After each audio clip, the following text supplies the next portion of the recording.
Hi everyone! Welcome to the Empath Tarot Case. Another love reading, timeless and general. Take what resonates lang po. Maybe some part of the reading makaresonate kayo. Some part of it hindi. Totally makaresonate na parang kwento ninyo ito. Tingnan po natin ngayon kung anong love, connections, lessons in life and guidance ang ating mababatid sa reading na ito. Ano kaya yung mga aral kabay sa buhay, pag-ibig? Ano kaya ang love connections ito? Ano ba yung mga mas malalakas na mga energies? Tingnan po natin. Yan. Spirit guys, may messages, anong love connections ito, lessons in life and guidance na nais yung papatid sa amin.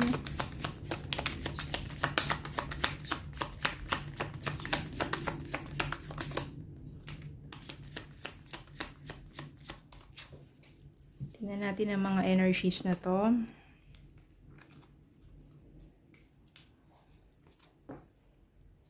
The Empress.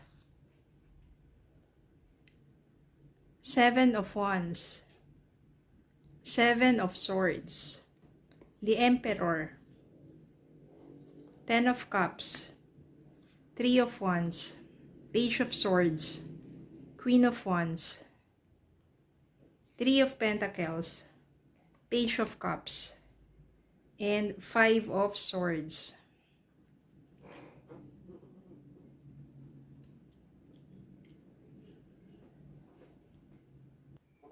Merong challenge dito or pagsubok sa relasyon ninyo kasi maaring kayo ito. The Empress, the Emperor. So maganda inyong samahan bilang the Empress and the Emperor. Nandiyan yung stable lang inyong pagsasama. Sabihin natin, may mga edad na, di naman sabihin natin talagang totally may edad na. Pero ibig sabihin mga mature na. O mga age ninyo or ganyan. The Empress and the Emperor represents here stability, in control, maganda at maayos sa pagsasama. Pero, merong someone nandito. Si Queen of Wands.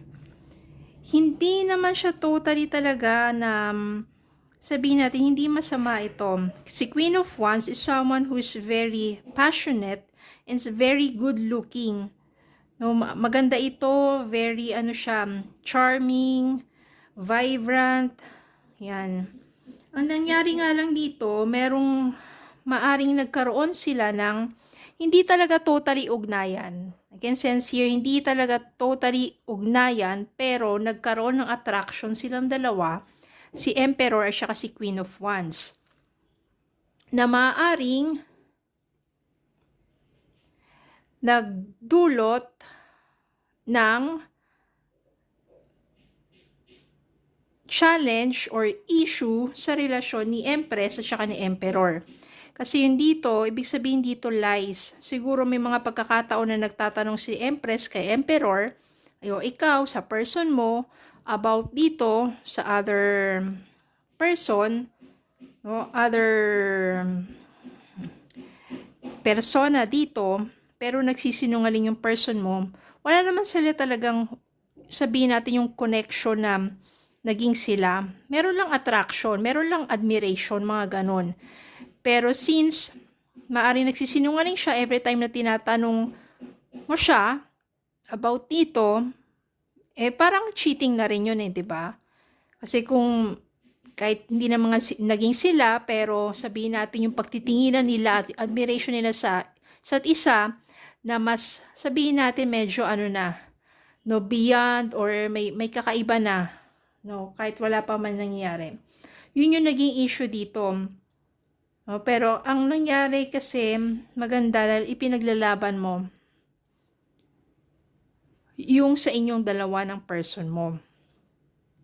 Mas mahal ka naman talaga ng person mo. There's so much love. Kahit nang sabihin natin na nagsimula kayo, bata pa kayo, kayong dalawa na talaga childhood hanggang sa sabihin natin na yan, nag-mature na, nag-age na kayo, mahal nyo talaga yung isa't isa. No? Nandiyan kayo, palagi kayo nagtutulungan. Palagi nandiyan yung sa inyong cooperation to work on with your relationship. Nagkaroon kasi dito ng parang curiosity, parang medyo natitempt yung person mo na mas kilalanin mabuti ito. No, parang pero kasi yung ganun kapag gusto, may interest ka na kilalanin yung ibang tao, parang cheating ka na rin yun 'di ba? Kaya maaring yun yung inyong pinag-aawayan. Siyempre, kayo na eh. Okay naman kayo eh. Tapos biglang parang minsan may kakaiba kasi nga yung person mo, minsan nababaling yung attention niya dito sa another person. Kahit wala pa silang ugnayan, pero yung parang minsan natitempt siya na mas kilalanin to or magkaroon sila ng talagang solid na ugnayan is another form of cheating. Kasi 'di ba? Okay lang, friend lang eh, kung pare-pareho kayo, tapos wala talagang malis yan, tapos talagang solid at honest kayo sa isa't isa. Pero kung hindi, minsan, naglalay na siya sa'yo about dito, it's another form of cheating. Pero, ang maganda dito, pinaglalaban nyo pa rin, maging maayos ang inyong relasyon, hanggang maaring umiwas na talaga yung isa, dahil ayaw rin naman niya ng gulo, no,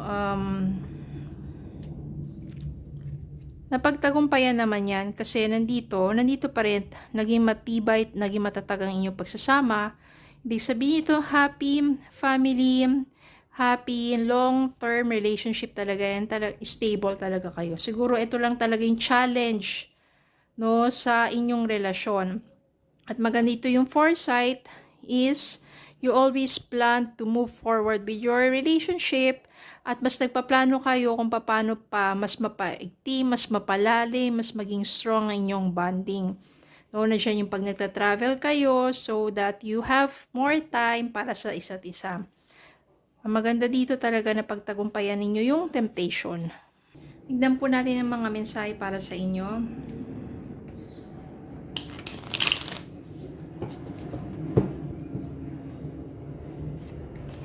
You are enough. The person you are meant to be with will love you the way you are. You don't need to change. You are enough. So, para sa person mo, you are enough. Ito, naging temptation lang to. Sabihin natin admiration, na nagkaroon ng konting, pero mabuti na lang at hindi talaga natuloy yun. Dahil maybe na-realize ng person mo that you are enough. Hindi na kailangan pa ng iba.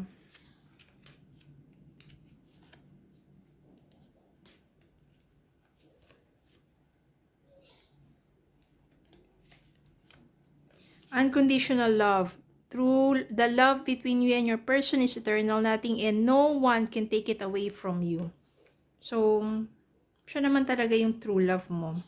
Unconditional love. Because you are enough. Okay. Minsan talaga meron lang mga dumarating sa point ng ganyan. Mga pagsubok lang yan. Na kung saan kapag inyo nalagpasan, na magkahawak kamay kayo, mas magiging matimbang, mas magiging malalim ang inyong bonding, ang inyong pagmamahalan, inyong pagsasama. At wala na makakabuwag pa sa inyong dalawa. Okay? So, yun lang po. Maraming salamat po for watching. Please don't forget to like, share, comment, subscribe, follow me on Facebook, TikTok, and YouTube. Have a good day po and God bless.